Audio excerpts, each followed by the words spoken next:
नमस्कार प्रिय विद्यार्थियों, साथियों, मित्रों। शैक्षिक प्रबंधन, शैक्षिक परिदृश्य, एनईपी और आरटीई, ये जो टॉपिक है ये मैं आपको करवाऊंगा। शैक्षिक प्रबंधन जो है एक महत्वपूर्ण विषय बन जाता है, क्योंकि आपके स्कूल व्याख्याता परीक्षा की दृष्टि से बहुत ही छोटा और प्यारा सा सब्जेक्ट है। क्योंकि बाकी विषयों की तुलना में ये छोटा है और फिक्स सिलेबस है इसका।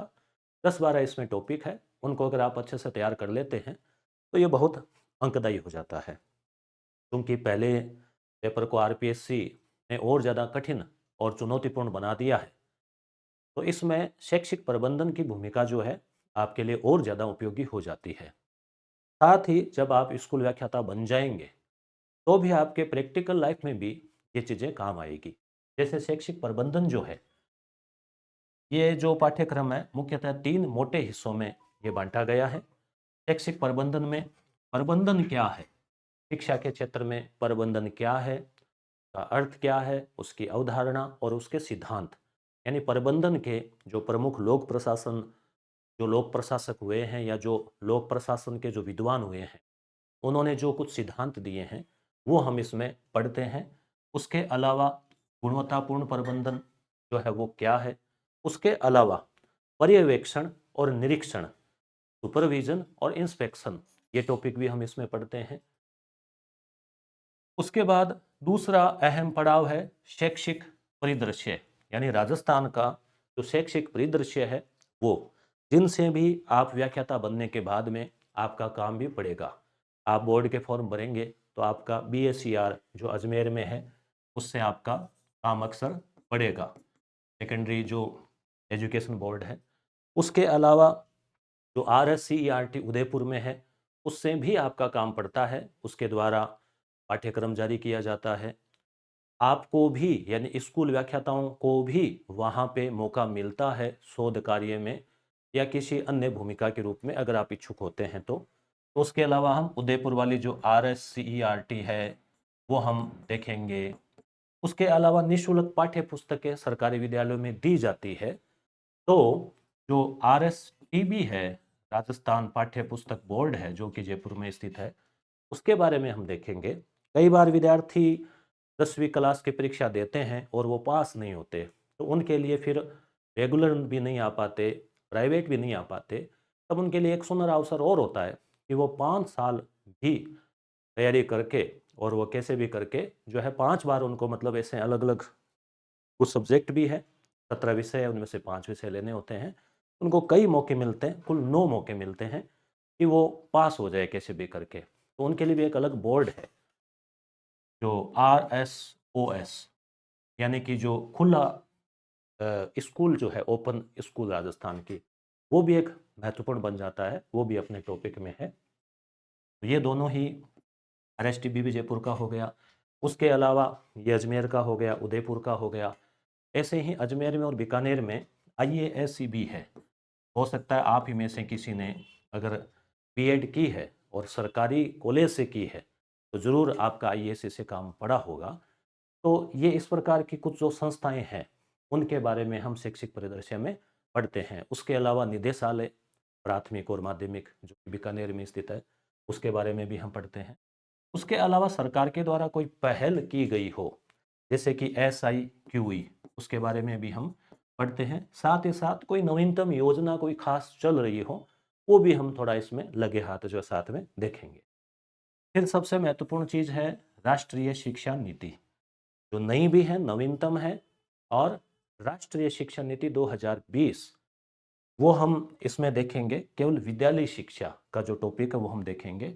RTE 2009 जो कि बहुत महत्वपूर्ण होता जा रहा है, 1 से 8 तक के साथ साथ अब 9 से 12 के लिए भी लागू करने के लिए प्रस्ताव पारित हो गए हैं। तो RT का भी आपके प्रैक्टिकल लाइफ में काम पड़ेगा। आप व्याख्याता बनने के बाद में जो प्राइवेट स्कूलें हैं जिनमें कि 25% सीटें जो है वो निःशुल्क दी जाती है बच्चों को, तो उनकी जांच के लिए एक दल बनाया जाता है। उस दल के तहत जो है 12 का जो इसका नियम है RT का, उसके तहत आपको नियुक्त किया जाता है और आप भौतिक सत्यापन करते हैं, बाकायदा देखते हैं कि वो बच्चे आ रहे हैं क्या। तो इस हिसाब से ये चीज़ें आपके प्रैक्टिकल लाइफ में भी काम आने वाली है और आपको व्याख्याता बनाने तक का जो सफ़र है, उसको पूरा करने के लिए भी एक महत्वपूर्ण सब्जेक्ट है। अब इसमें दोनों ही बातें हम चर्चा करेंगे। जैसे जो शुरुआत हुई थी 2011 में सबसे पहले पाठ्यक्रम आया था स्कूल व्याख्याता का, जब इंटरव्यू को हटा के और परीक्षा पद्धति पर ही आधारित की गई थी। पहले इंटरव्यू और होता था इसमें। तो 2011 से ही कुछ सब्जेक्ट, क्योंकि मुझे सौभाग्य रहा है कि पहले हम ऑफलाइन कोचिंग में स्टूडेंट्स को गाइड करते थे, पढ़ाते थे। उसके बाद में मैं वरिष्ठ अध्यापक बन गया। 2015 में मैं स्कूल व्याख्याता बन गया। तो तब से लेके वर्तमान तक ऑनलाइन ऑफलाइन हर भर्ती में इस सब्जेक्ट को, मेरा ये प्रिय विषय होने के नाते इससे संबंधित मैंने विद्यार्थियों को मार्गदर्शन दिया है। और ईश्वर की कृपा रही है कि जो पढ़ाते हैं, गहनता से पढ़ाने का प्रयास करते हैं, तो वैसे पूरा का पूरा कवर भी होता है। तो 2011 से ये पाठ्यक्रम आ रहा है, जिसमें बीएससीआर, आरएसटीबी सब के सब आईएससी चल रहे हैं। हल्का-फुल्का पहले जैसे कस्तूरबा गांधी भी था इसमें, फिर हर साल थोड़ा-थोड़ा कुछ टॉपिक हटा देते हैं, कुछ जोड़ देते हैं। तो हम चर्चा करेंगे कि इस बार क्या हटाया गया है, क्या जोड़ा गया है। तो 2011 से लेके वर्तमान तक 2025 तक पहले इसके प्रश्न ठीक-ठाक आते थे, 10, 12, 15। फिर एक ट्रेंड चला कि 15 क्वेश्चन का इसका ट्रेंड चला 2 या 3 भर्तियों में।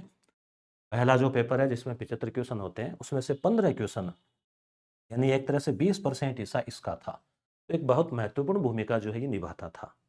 फिर आरपीएससी ने बीच में 2020-22 में 10-12 क्वेश्चन पे इसको ले आए। और जो जुलाई 2025 में जो परीक्षाएं हुई, जून और जुलाई, उसमें आरपीएससी इसको ले आई 6 क्वेश्चन पे। शैक्षिक प्रबंधन के 6 क्वेश्चन पूछे गए। 3 पेपर अभी हुए थे।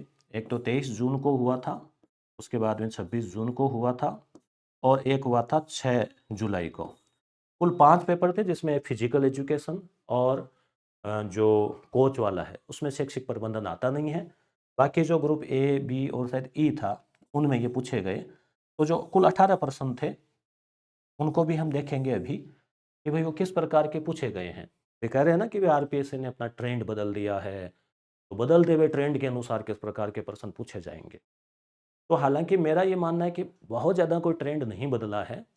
शैक्षिक प्रबंधन के आप प्रश्न देखेंगे तो 2015 या 11 का एक मुझे प्रश्न याद है, कस्तूरबा गांधी का पूछा गया था। पूरे पेज में एक ही प्रश्न था, 7 कथन दिए गए थे कि कौन सा सत्य है, उनमें से ढूंढना था। तो ऐसा नहीं है कि अभी कठिन पूछ रहे हैं, पहले भी पूछे जाते रहे हैं। परंतु पहले पेपर को कठिन बनने का वजह इसमें यह हो गया कि इसके क्वेश्चन कम पूछे जाने से, जैसे गणित के प्रश्न जो है वो 10-12 पूछे जा रहे हैं, रीजनिंग में विद्यार्थी कर लेते हैं, उसके कम पूछे गए 2 ही, और पाठ्यक्रम भी कम कर दिया। तो यहाँ चैलेंजिंग इसलिए है पहला पेपर कि आप जो है वो पूरा पाठ्यक्रम है, किसी भी सब्जेक्ट को कम मत आंको, उसको पूरी तरह से मत छोड़ो। हालांकि आर्ट वालों के लिए गणित, विज्ञान, अंग्रेजी चुनौती बनती है, और साइंस वालों के लिए हिस्ट्री है, राजस्थान जी की चुनौती बनता है। तो संतुलन तो है, परंतु फिर भी आप जो है, जो सब्जेक्ट आप कवर कर सकते हैं, जैसे शैक्षिक प्रबंधन ज़्यादा बड़ा सब्जेक्ट ही नहीं है। कुल क्लास ही 20, अधिकतम 25 क्लास होगी, 20-25 घंटे में आप इसको कवर कर सकते हो। ठीक है? तो मेरा पूरा प्रयास रहेगा कि आपको इसको अच्छे से भली-भांति जो है, आपको समझाना और हृदयंगम करवाना। तो ये बात हो गई इसमें। तो हम साथ ये जो 18 क्वेश्चन है वो भी देखेंगे। सबसे पहले जानना ज़रूरी है पाठ्यक्रम, कि भाई क्या बदला? क्योंकि बहुत सारे विद्यार्थी हैं जिन्होंने 2025 वाला एग्ज़ाम दिया होगा, और कुछ विद्यार्थी या बहुत सारे विद्यार्थी ऐसे भी हो सकते हैं जो ये क्लास देख रहे हैं, जो पहली बार दे रहे हैं। तो दोनों के लिए ही जानना ज़रूरी है कि भाई आपने पहले जो पढ़ा, उसमें से कितना वेस्टेज चला गया और क्या नया पढ़ना पड़ेगा। तो देखो, ये पुराने वाला पाठ्यक्रम है और ये नए वाला है। हल्का सा मैं आपको इसमें बता देता हूँ कि कहाँ-कहाँ, क्या-क्या बदला है। तो देखो, शैक्षिक प्रबंधन, इसमें अवधारणा, कार्य, सिद्धांत, अवधारणा, कार्य, सिद्धांत, यानी ये जो पहला चैप्टर है, वो का वो ही है। इसमें आप जैसे भाई लूथर गुलिक है, हेनरी फेयोल है, पोस्टकोरव पोक इत्यादि, उसके अलावा कुछ और बेसिक चीज़ें, प्रबंधन क्या है, प्रशासन क्या है, वो सब चीज़ें हम पढ़ेंगे। शिक्षा में समग्र गुणवत्ता प्रबंधन, यानी कि गुणवत्तापूर्ण प्रबंधन बहुत ज़रूरी है, महत्वपूर्ण है, ये टॉपिक भी है। शैक्षिक पर्यवेक्षण और निरीक्षण, ये भी आपको पढ़ना है, पहले भी था।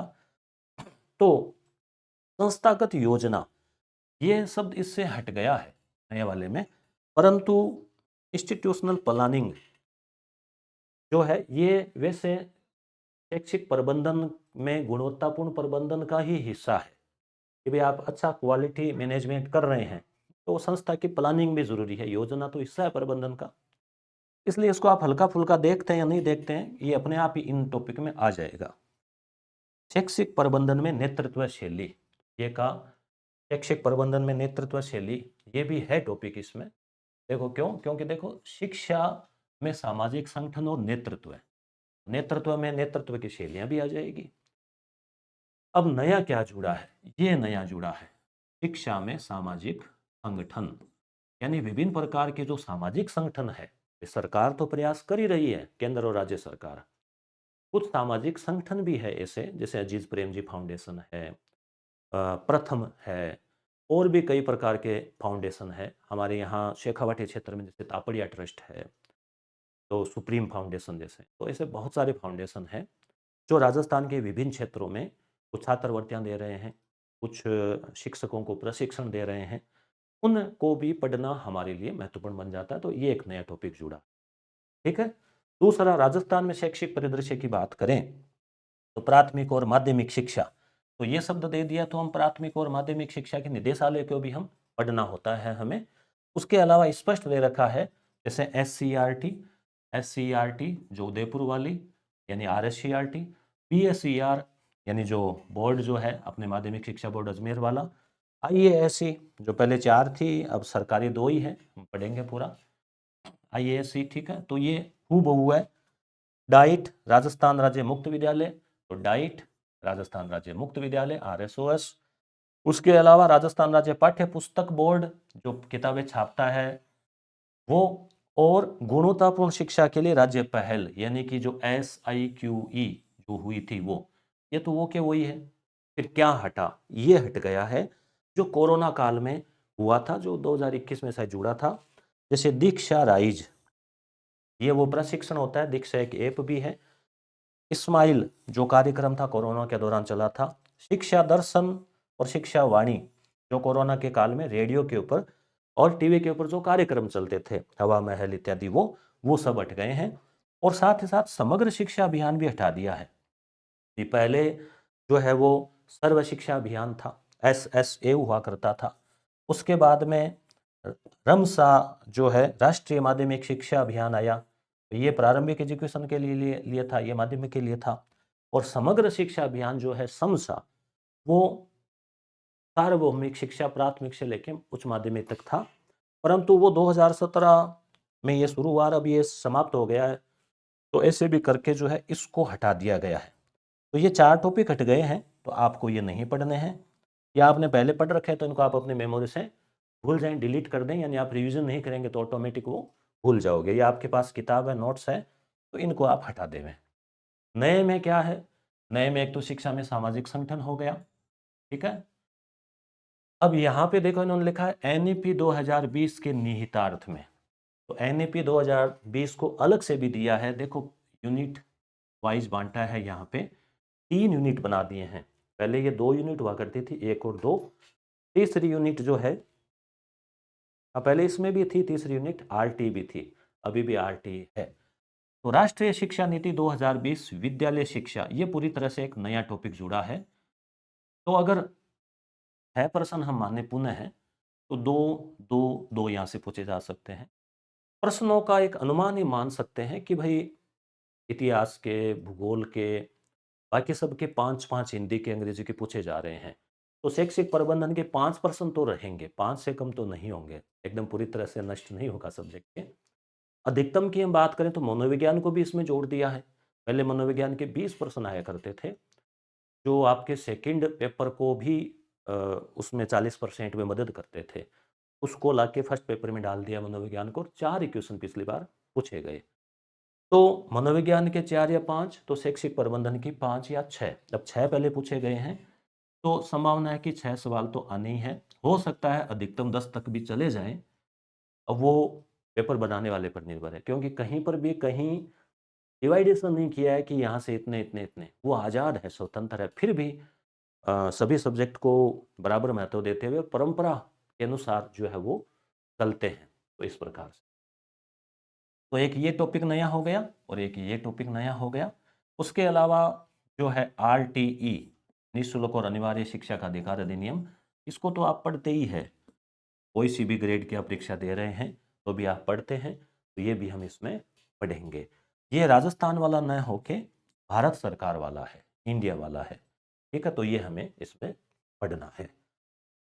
मेरा परिचय आपको दे दूं, मेरा नाम एस कुमार ढाका है, स्कूल व्याख्याता इतिहास विषय से, और अ, जो अपने ऑनलाइन और ऑफलाइन मार्गदर्शन विद्यार्थियों को करते रहे हैं।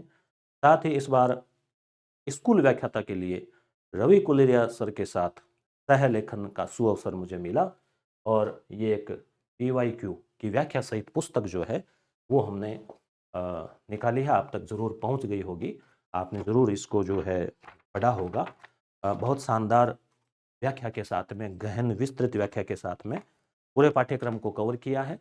नवीनतम पाठ्यक्रम के अनुसार है, एक भी पर्सन प्रयास किया कि पुराने पाठ्यक्रम का नहीं हो, तभी ये किताब जो है एक मध्यम आकार में, यानी लगभग 230-40 पेज में ही जो पूरे पाठ्यक्रम को हमने कवर किया है।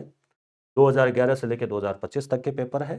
तो ये पुस्तक लेखक के रूप में भी विद्यार्थियों के बीच में जो है मैंने अपने प्रयास को पहुंचाया है। साथ ही शैक्षिक प्रबंधन में भी पिछली बार भर्ती में एक पुस्तक निकाली थी मैंने, जिसमें विद्यार्थियों के द्वारा बहुत इसको पसंद किया गया, क्योंकि कंटेंट सारगर्भित था, टू द पॉइंट था, और एक ही पुस्तक में कंटेंट भी था, आए हुए क्वेश्चन भी थे, और ऑब्जेक्टिव प्रैक्टिस क्वेश्चन भी थे। और माँ सरस्वती की कृपा रही कि इस पुस्तक से पिछली बार जो प्रश्न पूछे गए थे 6 × 3 यानी 18 में से 17 क्वेश्चन जो है वो कवर हो गए थे, केवल एक क्वेश्चन जो कवर नहीं हुआ था। तो इस बार भी जो है आपका स्नेह रहा, तो उत्साह भी रहा, और सबसे पहले ही इस बार हमने जो है ज्ञान सरोवर के साथ में ये पुस्तक निकाली, जिसमें शैक्षिक प्रबंधन की पुस्तक आप तक पहुंचाई।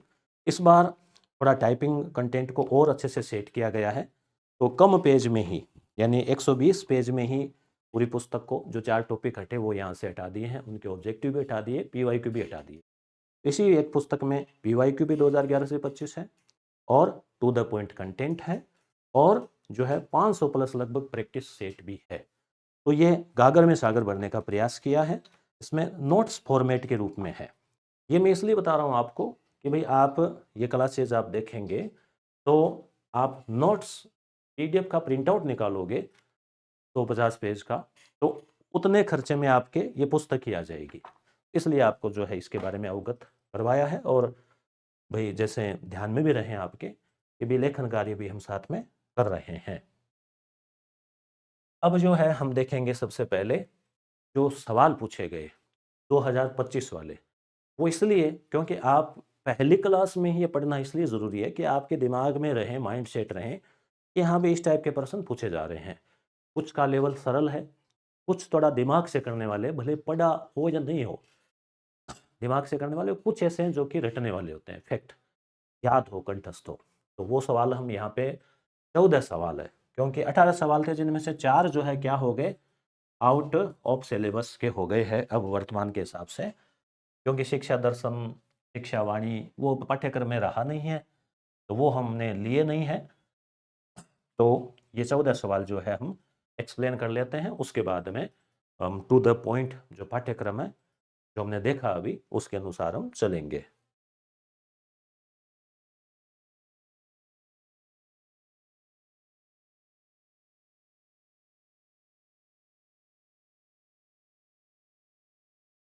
तो चलिए अब हम जो है वो आए हुए प्रश्न देख लेते हैं।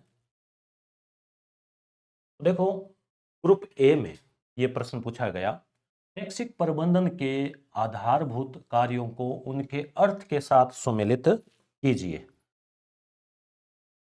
तो शैक्षिक प्रबंधन पहला ही टॉपिक है।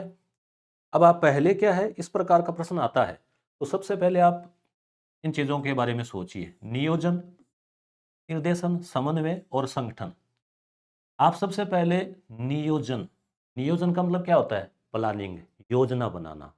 आप विद्यालय में कोई कार्यक्रम होता है, चाहे विदाई समारोह हो, 15 अगस्त हो, 26 जनवरी हो, कोई वार्षिक उत्सव या कोई और कार्यक्रम हो, तो सबसे पहले हम क्या करते हैं? उसकी प्लानिंग करते हैं कि भाई कहाँ मंच लगेगा, कौन कौन अतिथि आएंगे, किस किस को बुलाना है, वगैरह वगैरह। ठीक है। निर्देशन क्या होता है? डायरेक्शन। आपको ये काम करना है, आप ये कर लेना, आप माला वगैरह ले आना, आप मंच का संचालन कर लेना, अलग अलग को निर्देशित करता है प्रधानाचार्य, जो नेता होगा।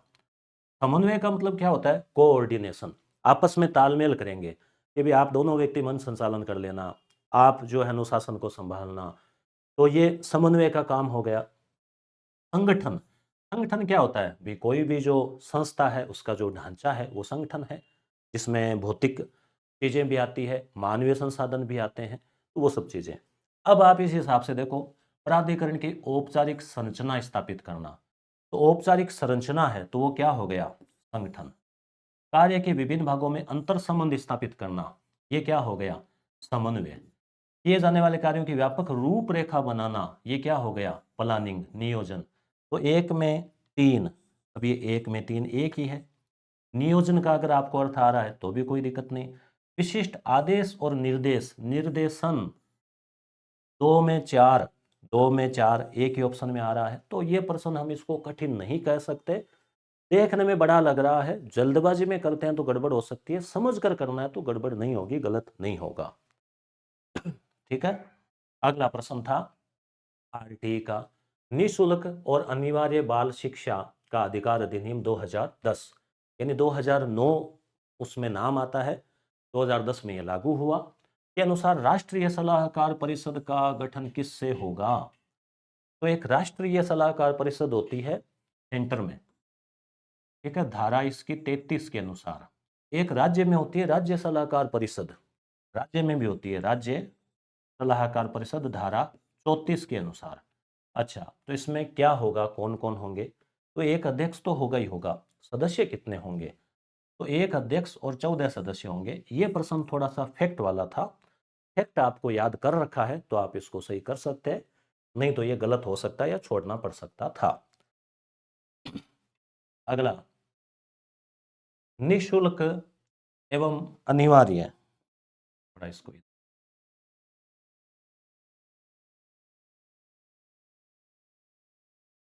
ये आरटी का ही है। अब देखो, आरटी के दो सवाल पूछे गए हैं एक ही पेपर में, एक एग्जाम में, तो आरटी महत्वपूर्ण है, एनईपी भी महत्वपूर्ण, महत्वपूर्ण तो सभी टॉपिक है। तो अ, अध्याय का नाम, और ये भी देखो कंठस्थ करने वाला है, सा है, 7 अध्याय है। पहले अध्याय तो प्रारंभिक है, 7वां है प्रकीर्णन। अब पीछे बच्चे 5। दूसरा क्या है? दूसरे के बारे में आरटी का उल्लेख है। पहला प्रारंभिक है, प्रारंभिक है, 7वां है प्रकीर्णन। अब पीछे बच्चे तीसरा, चौथा, पांचवा, छठा, यहां से क्वेश्चन पूछे जाते हैं, इनको आप कंठस्थ कर लेवे। विद्यालयों और शिक्षकों के उत्तरदायित्व कौन से अध्याय में है? तो इसके मैं ट्रिक्स यहाँ आपको बता देता हूँ, याद करवा देता हूँ। विद्यालय, विद्यालय के और शिक्षकों के उत्तरदायित्व है, तो विद्यालय में 4 शब्द है, तो अध्याय 4। ठीक है। अब उसके बाद में समुचित सरकार, यानी समुचित सरकार का मतलब क्या हो गया? जो राज्य है तो राज्य की सरकार, केंद्र तो केंद्र सरकार, स्थानीय प्राधिकारी यानी वहां के जो अधिकारी है वो, और माता पिता, इनके कर्तव्य है। यानी 3 जनों के कर्तव्य बताए हैं, माता पिता के, स्थानीय अधिकारी के, प्राधिकारी के, समुचित सरकार के, 3 इसमें भाग है इसके। तो ट्रिक से याद रख लो, अध्याय 3, तो बी में हो जाएगा 2। अब आपको एक भी अगर याद था ना, जैसे बी में 2, तो आपका काम बन जाता। बालकों के अधिकारों का संरक्षण, बालक 3 शब्द है, परंतु बालक जितना बाहर होता है, ऐसे कहते हैं ना, उतना ही जमीन में होता है, ऐसे है कि भाई वो दुगुनी उसकी शक्ति होती है। तो 3 दूनी 6, या बालक ने लगाया 6 बाउंड्री पार, तो ये बालकों के अधिकारों का संरक्षण अध्याय है, सी में हो जाएगा 5, और ए में हो रहा था, ए में हो रहा था 30। 3 3 का मतलब है अध्याय 4, यहाँ 3, ये भी कंफ्यूजन हो जाता है, आप ध्यान रखना। आपको प्रश्न आ रहा है, परंतु जल्दबाजी में 3-4 के चक्कर में, यहाँ 3 तो संख्या है, अध्याय 4 है, ये आपको विशेष ध्यान रखना होता है। इसलिए क्या होता है कि आपको थोड़े से परीक्षा से पहले ऑब्जेक्टिव सवाल भी निकालने चाहिए। प्रारंभिक शिक्षा का पाठ्यक्रम और उसका पूरा किया जाना। अब आया है प्रारंभिक शिक्षा। तो इसमें क्या होता है, दो शब्द आते हैं, एक तो होता है प्रारंभिक और एक होता है प्राथमिक। प्राथमिक शिक्षा का मतलब हो जाता है 1 से 5वीं तक के स्कूलों को प्राथमिक स्कूल बोलते हैं। जब आगे उच्च लगा दिया जाए, उच्च प्राथमिक, तो 1 से 8 तक की स्कूल या 6 से 8 तक की स्कूल हो जाती है। ठीक है, तो यहाँ आपको ट्रिक याद रखनी है। नॉर्मली हम प्रारंभिक का मतलब क्या मान लेते हैं, प्रारंभिक का हम ये मान लेते हैं कि भाई 5वीं तक की शिक्षा होगी। तो ये ट्रिक आपको याद रखना है, 5 से अध्याय 5 में क्या है, प्रारंभिक। तो ये क्या हो जाएगा यहाँ पे, 3 में 4। तो अब देखो तीसरे में क्या है, देखो चौथे में विद्यालय है, ठीक है, विद्यालय और उनके दायित्व है। तीसरे में क्या है, कर्तव्य, ठीक है, माता पिता के और उनके 3 जन। 5वें में क्या है, 5वें में प्रारंभिक। छठे में क्या है, बालक ने लगाया 6, है ना, बालक 3 दूनी 6, तो क्या है, बालकों के अधिकार। 7वां में प्रकीर्णन है। तो 7वां अध्याय आपको मैंने साथ साथ याद करवा दिए, आगे जब टॉपिक आएगा उस समय। शिक्षकों ने विद्यालय सुधार के लिए प्रधानाचार्य को कुछ सुझाव दिए हैं। अब आप इसको थोड़ा ऐसे कल्पना करो कि गुरुजी है, प्रिंसिपल को कह रहे हैं कि भाई आपको सर ये करना चाहिए थोड़ा अनुशासन में और में। वह उनके विचारों को सुनता है कि अच्छा ठीक है, और उनका अध्ययन करके अनुसार अंतिम निर्णय लेता है कि ठीक है चलो आपने एक सुझाव दिया है, इसके अनुसार हम ये करेंगे। तो ये किस प्रकार की नेतृत्व शैली है, तो साफ साफ देखो, नौकरशाही तो मतलब है नहीं, प्रतिनिधि, आधिकारिक या जनतंत्रीय। तो लोकतंत्र में यही होता है कि सबसे पूछ के फिर सही सलाह पे हम पहुंचते हैं, निर्णय लेते हैं। तो स्वाभाविक है कि लोकतांत्रिक शैली है। जिला शिक्षा और प्रशिक्षण संस्थान जो है डाइट, डाइट जो है हर जिला में होते हैं, ये अकादमिक कार्यों का पर्यवेक्षण करना और शैक्षिक मार्गदर्शन करना, ये किसका काम है, जो डाइट है उनका मार्गदर्शन करना, उनका पर्यवेक्षण करना, किसका काम है। बाकी ऑप्शन आप देख लो, राजस्थान माध्यमिक शिक्षा बोर्ड का काम नहीं है, ओपन स्कूल का तो कोई मतलब ही नहीं है, आईएएससी का भी मतलब नहीं है। जब आप इन चीज़ों के बारे में देख लोगे ना आराम से, और राजस्थान राज्य शैक्षिक अनुसंधान और प्रशिक्षण परिषद जो है संस्थान है, RSCRT, इसका ये काम है। जब हम इसके कार्यों के बारे में पढ़ेंगे तो उसमें साफ साफ लिखा हुआ है, इसकी वेबसाइट पर लिखा हुआ है। मेरा ये शुरू से ही प्रयास रहा है कि इसके लिए जो, अब जैसे आप देखो RSCRT है, BACR है, पाठ्य पुस्तक मंडल है, RSOS है, IASC है, इनकी सबकी वेबसाइट है। उनके वेबसाइट पे इनकी स्थापना, कार्य, दायित्व है, इनके लोगो सब दिए हुए हैं। तो मेरा ये प्रयास रहता है कि जो आधिकारिक स्रोत है वहीं से मैं आपको जो है मैं डाटा लेता हूँ, वहीं से पढ़ाने का प्रयास करता हूँ जहाँ उपलब्ध हो अगर डाटा तो। और ज़्यादातर के डाटा उपलब्ध है, RT के हैं, जो राष्ट्रीय शिक्षा नीति है उसकी एक PDF 150-200 पेज की जारी की है मानव संसाधन विकास मंत्रालय के द्वारा, वो है। और शैक्षिक प्रबंधन का जो पहला टॉपिक है उसमें तो लोक प्रशासन, ये बहुत सारी किताबें हैं ही। ये हो गया अगला। अब ये जो पेपर है, 5 प्रश्न हमने देखे पहले वाले पेपर के, 1 प्रश्न जो पाठ्यक्रम में नहीं था तो वो हटा दिया। अगला जो है वो हम देख रहे हैं ग्रुप बी का पेपर। ग्रुप बी वाला पेपर जो 26 को हुआ था, 26 जून को। निम्न में से कौन सा एक रचनात्मक पर्यवेक्षण जो है उसकी विशेषता नहीं है। पर्यवेक्षण यानी सुपरविजन करना, जिसमें हम सहयोग करते हैं, समन्वय करते हैं, मार्गदर्शन करते हैं। पर्यवेक्षण के भी कुछ प्रकार है, जैसे रचनात्मक, क्रिएटिव, कुछ नया उनको करने के लिए प्रेरित करना। जैसे मैं खुद आज 7-8 सालों से सुपरवाइजर का काम कर रहा हूँ। BLO होता है, बूथ लेवल ऑफिसर, उनके ऊपर जो व्याख्याता होता है उनको 8-10 BLO के ऊपर सुपरवाइजर का काम होता है। और हमारे ऊपर होते हैं ERO, SDM जो महोदय हैं, वो सीधा संपर्क करते हैं सुपरवाइजर से, सुपरवाइजर संपर्क करता है BLO से। तो समन्वय का काम होता है हमारा। और अभी जो SIR अभियान चला तो उसमें तो बहुत अच्छी खासी इसमें एक भूमिका रही, बहुत सारा वर्कलोड था BLO पर और सभी पर था। तो रचनात्मक पर्यवेक्षण क्या हो गया, क्रिएटिविटी। तो क्रिएटिविटी में देखो विशेषता नहीं है, हमें ढूंढनी है। तो यह है व्यक्तिगत सृजनशीलता। आप देखो, सृजनशीलता, मौलिकता, तो ये तो क्रिएटिविटी में होता है। इसमें पर्यवेक्षणों का व्यवहार सहयोगी होगा। पर्यवेक्षक का व्यवहार सहयोगी ना तो बहुत ही जरूरी है, ये तो वो पर्यवेक्षक है ही नहीं। पर्यवेक्षण वैज्ञानिक और लोकतंत्रीय विधि। लोकतंत्रीय विधि में क्या होता है, सहयोग, ठीक है, विचारों को सुनना, समन्वय। तो तीनों देखो इससे सकारात्मक है। चौथे को देखो, प्रधानाध्यापक है और शिक्षक है, उनकी कठिनाइयों को जानने का प्रयास इसमें नहीं होगा। तो ये उनकी जो कठिनाई है व्यक्तिगत, उससे क्या लेना देना है। तो आप थोड़ा इसको गौर करते हैं, ये आप इस प्रश्न को निकाल सकते हैं। नेतृत्व शैली का एक प्रकार जिसमें अधिकार तथा शक्ति वे केंद्रित की जा सकती है, परंतु दायित्व वे केंद्रित नहीं हो सकते।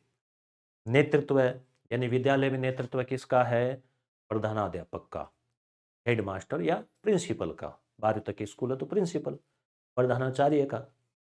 ब्लॉक पे किसका है, सीबीईओ का। जिले पे किसका है, जिला शिक्षा अधिकारी का। वो लीडर है, नेतृत्व कर रहा है। तो नेतृत्व की भी अलग अलग शैलियां हैं। किसी में वो इंटरेस्ट नहीं लेता, कई बार अपने अधिकार सारे दे देता है।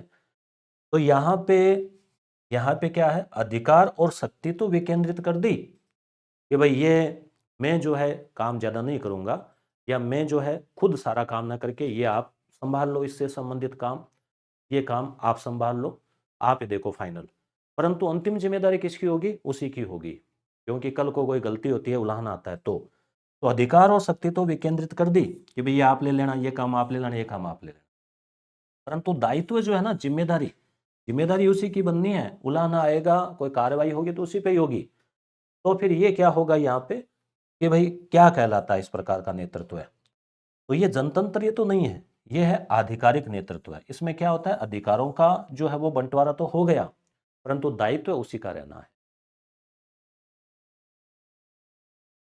बाकी ऑप्शन भी आप देखेंगे ना, जैसे हस्तक्षेप, इसमें क्या होता है, वो कोई हस्तक्षेप नहीं करता कि अधीनस्थों को कह देता आप जानो, आपका काम जाने। ठीक है, जनतंत्र शैली में मिलजुल कर काम होता है। तो इस प्रकार से अगला है आरटी अधिनियम 2009 के अनुसार शिक्षा प्राधिकारी द्वारा, शिक्षा प्राधिकारी है जो अधिकारी है, उसके द्वारा प्रारंभिक शिक्षा की पाठ्यचर्या, पाठ्यचर्या यानी सिलेबस, और मूल्यांकन प्रक्रिया यानी जो परीक्षा आदि होती है, इसको लेइंग डाउन, अधिकथित करते समय निम्न में से कौन से विचार को सम्मिलित नहीं किया गया है। अब देखो प्रश्न की भाषा को घुमाया है, थोड़ा सा जटिल बनाया है। ऑप्शन पे आप गौर करोगे तो आपकी कहानी समझ में आ जाएगी। जहां तक साध्य यानी व्यवहारिक हो, लक्ष्य, साध्य यानी लक्ष्य। अनुदेशन, अनुदेशन क्या होता है, अनुदेशन का मतलब शिक्षण ही हो गया। ठीक है, अनुदेशन, क्योंकि शिक्षण से भी और सरल शब्द है अनुदेशन, जिसमें हम इंस्ट्रक्शन देते हैं बच्चों को, का माध्यम हिंदी भाषा में हो। अगला पढ़ो, संविधान में प्रतिष्ठापित मूल्यों के अनुरूपता हो। संविधान के हमारे जो मूल्य है, स्वतंत्रता, समानता, बंधुत्व, उनके अनुसार हो। मूल्यांकन और पाठ्यचर्या, गतिविधियों द्वारा बाल केंद्रित तरीके से अधिगम हो, गतिविधियां हो और लर्निंग बाल केंद्रित हो। बालक को भय, मानसिक अभिघात और चिंता से मुक्त बनाना। तो आरटी में ये तो बात है, ये भी बात है, बाल केंद्रित तो सब जगह है, और संविधान के मूल्य का भी है। ये देखो यहाँ क्या है, जहाँ तक संभव हो माध्यम हिंदी हो, नहीं ये कतई नहीं है। ये है कि माध्यम क्या हो, मातृभाषा।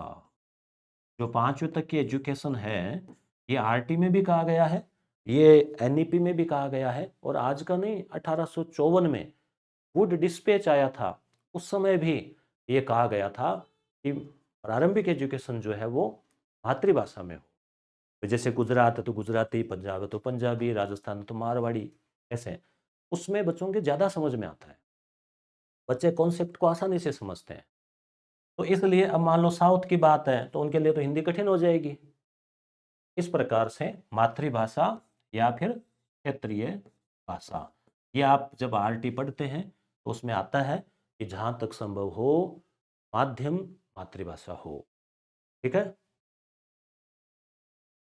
अगला, अब देखो इसमें भी आरटी के 2 सवाल आए हैं। आरटी अधिनियम 2009 के प्रावधान के अनुसार। अब हालांकि इस बार 2 टॉपिक नए जुड़े हैं, एनईपी और सामाजिक संगठन, तो वहाँ से भी सवाल पूरा पूरा चांस आने का, दोनों से 2 सवाल तो वहाँ। तो इस बार हो सकता है आरटी का एक ही सवाल आ जाए, या आए भी नहीं, कोई गारंटी नहीं है 2 भी आ जाए।